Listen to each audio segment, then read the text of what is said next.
اهلا بدفعة اولى ثانوي او دفعة البكالوريا. النهاردة هنكمل مع بعض موضوع الفلسفة والدين والعلم. الفيديو اللي فات عرفنا الفرق بين الفلسفة والدين من ناحية الاتفاق ومن ناحية الاختلاف. النهاردة بقى هنعرف الفرق بين الفلسفة والعلم. بص كده بنظرية بسيطة. تمام، نفترض الفرق بين الفلسفة والدين والعلم. الفلسفة اهي والدين والعلم. تمام، احنا خدنا الفرق بين الفلسفة والدين، اتبقى العلم. نجيب الفلسفة تاني كده، الفرق بين الفلسفة والعلم. يعني الفلسفة كده محطوطة في النص. الفلسفة اهي الفلسفة والدين والعلم. خدنا الفرق بين دول، بعد كده ناخد الفرق بين دول. يعني الفلسفة دي بنعرف الاتفاق والاختلاف ما بينها وما بين الدين، وبعد كده ما بين العلم. تمام، احنا خدنا اول جزئية فرق بين الفلسفة والدين. هتلاقي رابط الفيديو في اول تعليق تحت. والنهاردة هنكمل مع بعض الفلسفة والعلم.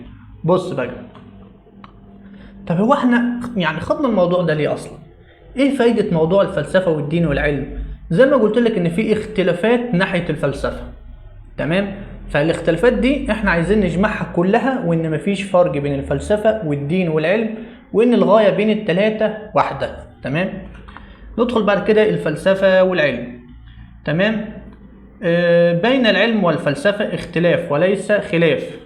تمام، بين العلم والفلسفة بيقول لك هنا اختلاف وليس خلاف. اختلاف في طرق، لكن ده مش معناه ان هما الاثنين مخالفين لبعض. تمام، وليس خلاف. ويمكن توضيح اوجه الاختلاف. هنشوف بقى اوجه الاختلاف دي. تمام، اول حاجة من ناحية الموضوع، بعد كده المنهج، بعد كده الهدف اللي هي الغاية. تمام، نمسك اول حاجة من ناحية الموضوع. طبعا احنا عرفنا موضوع الفلسفة. تمام، تتناول الفلسفة الموضوعات الكلية المجردة من المادة. الفلسفة تتناول الموضوعات الكلية المجردة من المادة. طب مش قلت لها مصر موضوع الفلسفة فوق؟ تمام، اشمعنى اختلف هنا؟ لان الدين غير العلم طبعا. تمام، الدين غير العلم، وهفهمك تاني. بص، من حيث الموضوع، موضوعات الفلسفة مجردة. تمام، موضوعات كلية مجردة من المادة. تمام، وتاني، وهذه الموضوعات لها طابع عام، بعد انها بمعنى انها هي مجال بحث للفكر البشري. هفهمك حاجة. بيقول لك ايه؟ الفلسفة موضوعات كلية، يعني الفلسفة مش بتتناول مشكلة واحدة بس. زي ما قلت لك مثلا مشكلة زي مشكلة الحرية. دي مشكلة الحرية، المفروض الفلسفة تدرس مشكلة الحرية بس. لا، الفلسفة بتربطها بالمكان، وممكن الزمان، ممكن تربطها بالثقافة، بالسياسة، بالاقتصاد، بالحالة الاجتماعية، بكل حاجة في الدولة. بتربطها بكل الظروف، بكل المشاكل، مش بتكتفي بحاجة معينة. كمان موضوع الحرية ده، هل هو مادة تقدر تمسكه بيدك؟ لا، دي مادة تقدر تمسكها بيدك. تقدر تمسك الحرية، تقدر تمسك الأخلاق، تقدر تمسك النفس البشرية؟ تقدرش. دي بقى موضوعات الفلسفة، بتكون مجردة مش ملموسة.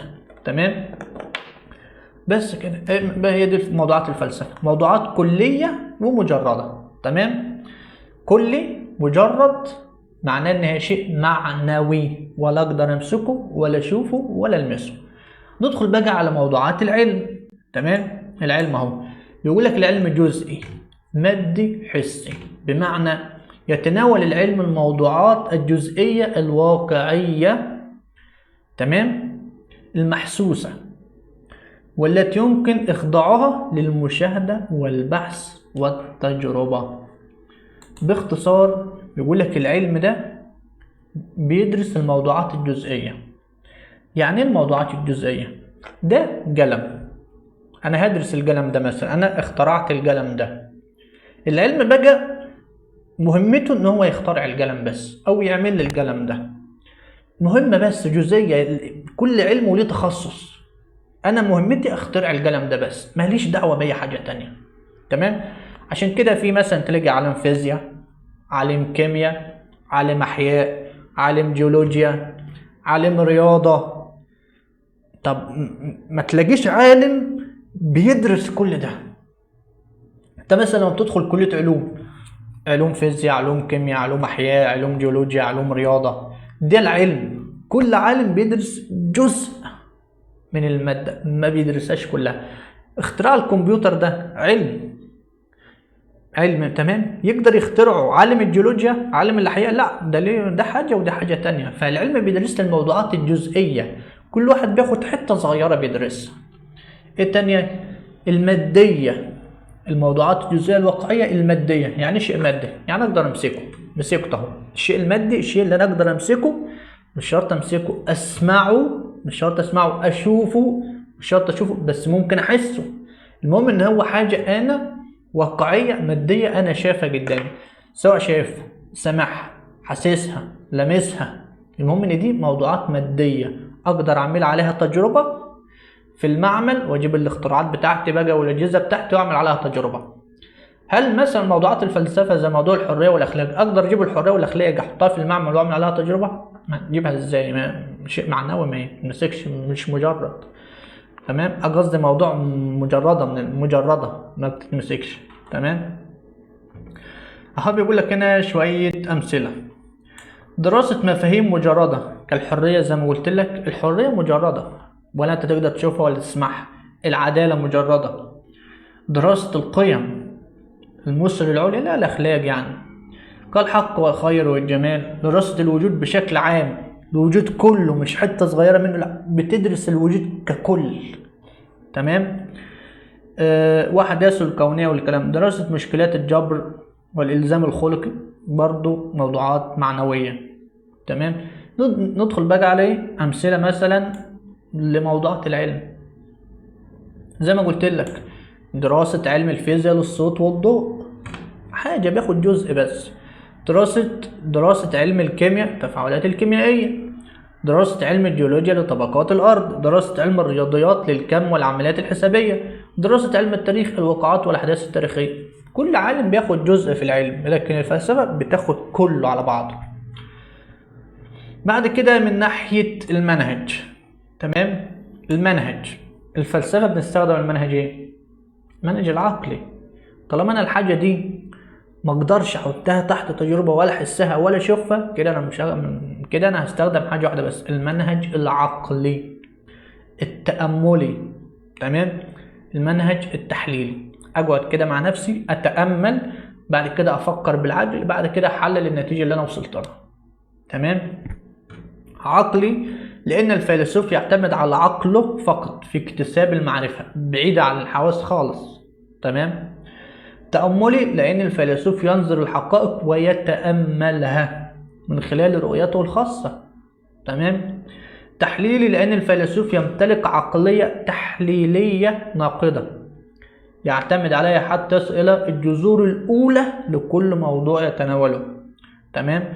وينقد آراء السابقين ويحدد مواطن القوة والضعف. خلي بالك من حتة ينقد. تمام. آراء السابقين، زي ما قلت لك إن الفلسفة إيه؟ نسبية، مختلفة متغيرة، لكل فيلسوف وجهة نظر. ممكن الفيلسوف يقول وجهة نظر معينة، ممكن فيلسوف بعده يجي يغيرها. تمام. طب العلم،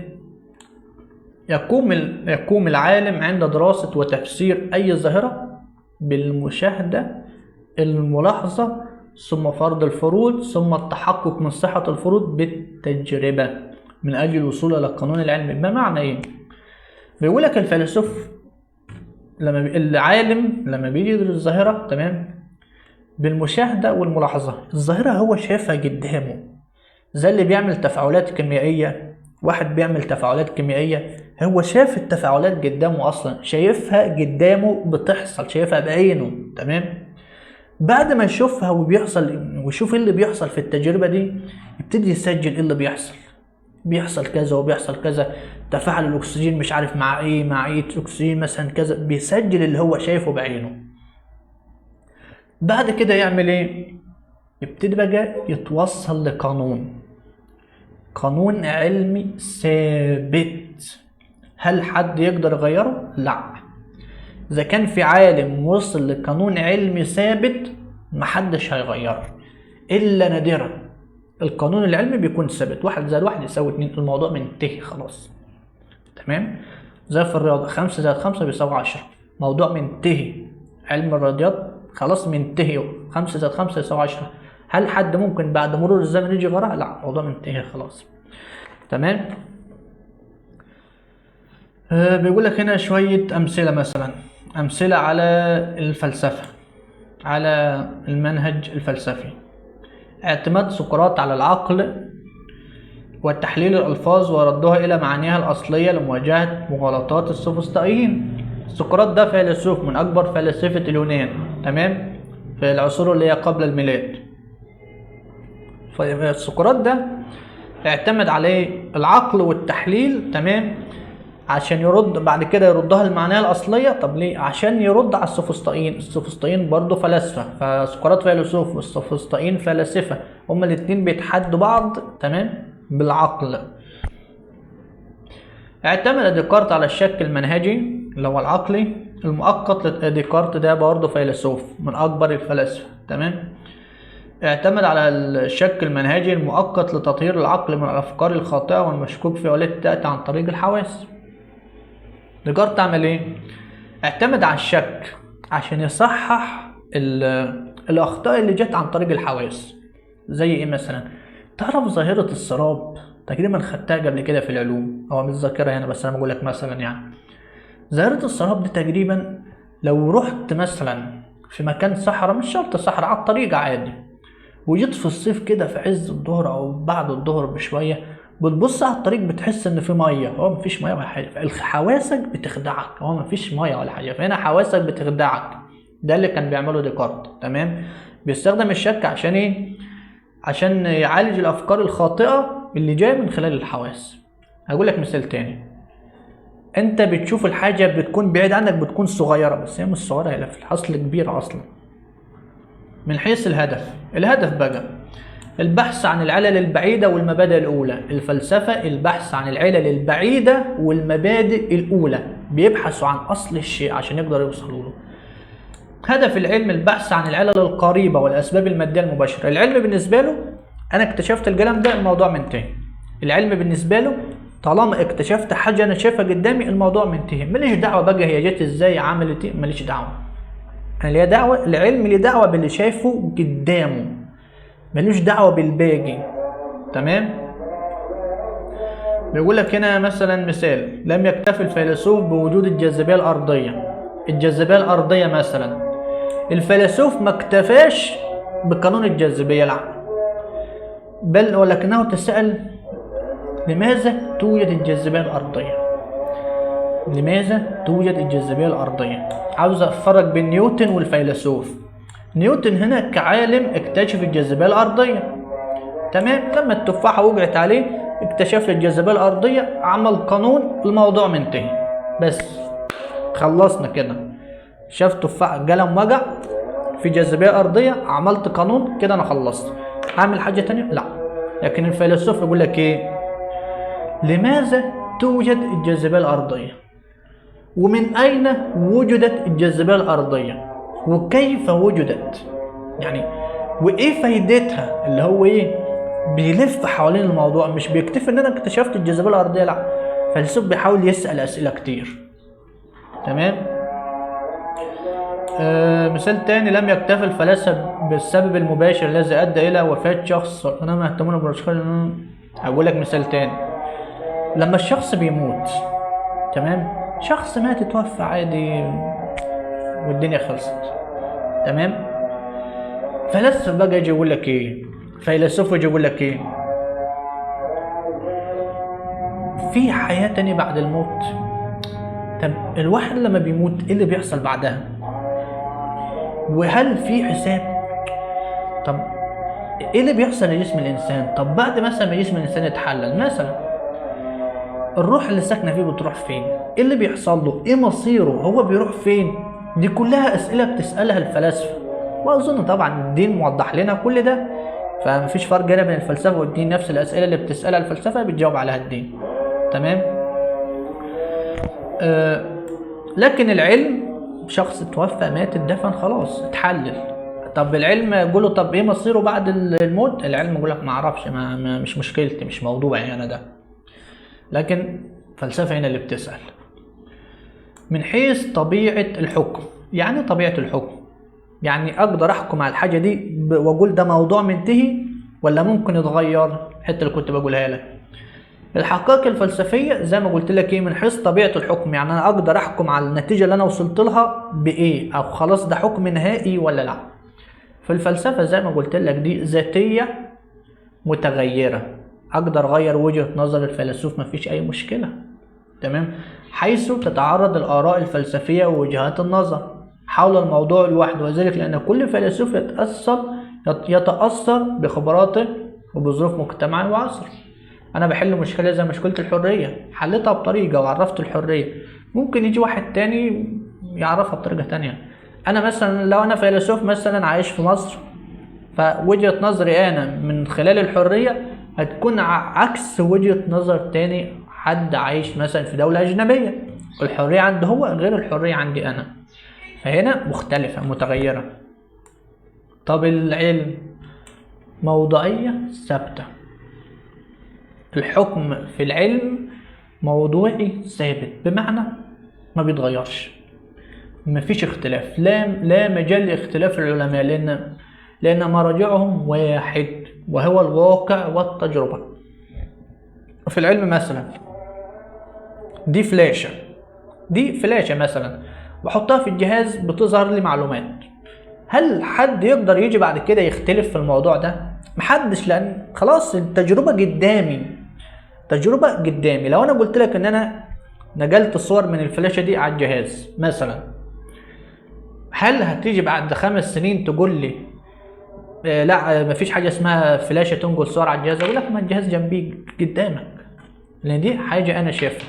لو انا كسرت القلم ده، هل لو جيت لي بعد 3 ايام قلت لي القلم مش مكسور اقول لك اهو خد اهو القلم مكسور؟ انا هنا اثبتت لك ليه ان الحاجة دي انت شايفها قدامك. انا توصلت مثلا لقانون، هل ممكن عالم يجي تاني يغيره؟ حتى لو حاول يغيره هيجي يعمل تجربة هيتوصل برضه لنفس القانون. تمام. قانون المربع، قانون المستطيل، هل حد يقدر يغيرها؟ حتى لو قدر يغيرها وحب يعمل قانون جديد هتلاقيه اتوصل برضه لنفس القانون. تمام. يقول لك هنا اجمع العلماء على صحة الحقائق العلمية والتي تم التوصل اليها بالتجارب، ومنها الاكسجين يساعد على الاشتعال. مثلا زي دي الاكسجين يساعد على الاشتعال، فيها اختلاف؟ طب يا سيدي فيها اختلاف، هيروح اللي يعمل في التجربة يعملها في المعمل هيلاقي نفس الموضوع، ما فيهاش اختلاف. تمام. التكامل بين الفلسفة والعلم، التكامل بينهم، ادي الفلسفة وادي العلم، انا بقى عايز اكمل بينهم. تختلف الفلسفة عن العلم في اختلاف، مش خلاف، اختلاف. تمام. ولكن يوجد بينهما خلاف او خصومة، ولكن لا يوجد بينهما خلاف أو خصومة أو انفصال، وليس كل طرف بديل للآخر أو منافس له. مش هما الاتنين، يعني الفلسفة والعلم مفيش خلاف بينهم، ولا العلم بتنافس الفلسفة ولا الفلسفة بتنافس العلم. يقول لك هنا بقى تشترك الفلسفة مع العلم في الكشف عن حقائق الوجود. أكيد طبعا الفلسفة مهمتها توصل للحقيقة والعلم كذلك. تشترك الفلسفة مع العلم في الكشف عن حقائق الوجود من حيث تتناول الفلسفة